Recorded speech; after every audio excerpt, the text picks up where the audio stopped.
Subscribe to my channel. It began with a single sentence that cut deeper than I'd expected. My wife Aisha sat opposite me at dinner, her voice flat and decisive. If you don't trust me working late every night with my boss, maybe we shouldn't be together. I tried to shrug it off as heat of the moment anger, but the more I replayed it, the more I understood she wasn't merely lashing out, she was issuing a challenge. Her new job had swallowed our marriage. Every evening came the same excuse: urgent tasks with her boss, Mr. Salman. At first I cheered her on, proud of her drive. But urgent tasks slowly turned into nights that stretched past midnight, and unease crept in. This wasn't insecurity, it was realism. Nobody spends that many hours at work unless there's something else going on. When I asked, she snapped, "You're paranoid. You don't understand how hard I work." I wanted to take her at her word, but the clues kept stacking up. Perfume that didn't belong to me lingering on her clothes, the way she suddenly shielded her phone, the subtle changes in her outfits before leaving. My gut screamed the truth while she gaslit me into silence. One night I decided to verify it myself. I drove to her office at 11 and found the building mostly dark except for a single car, presumably her boss's. I hid in the shadows and waited until I saw them exit together. She was laughing suspiciously close to him, her hand brushing his arm. That laugh wasn't meant for me anymore. It belonged to someone else. I didn't confront them then. Instead, I began to collect evidence.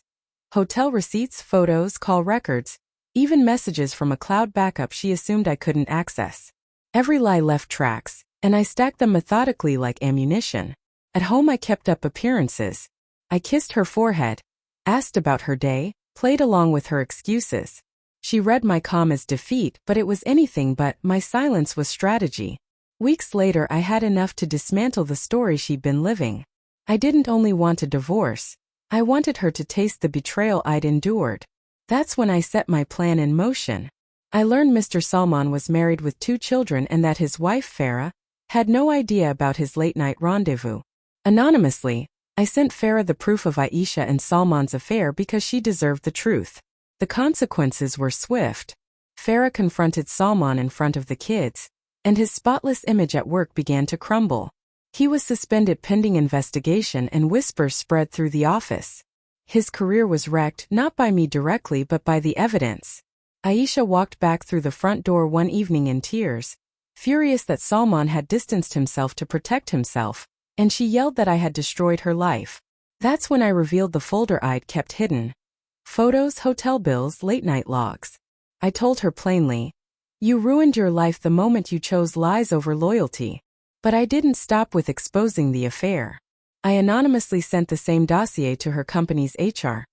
Office affairs may be common, but when favoritism and after-hours meetings are involved, the powers that be move quickly.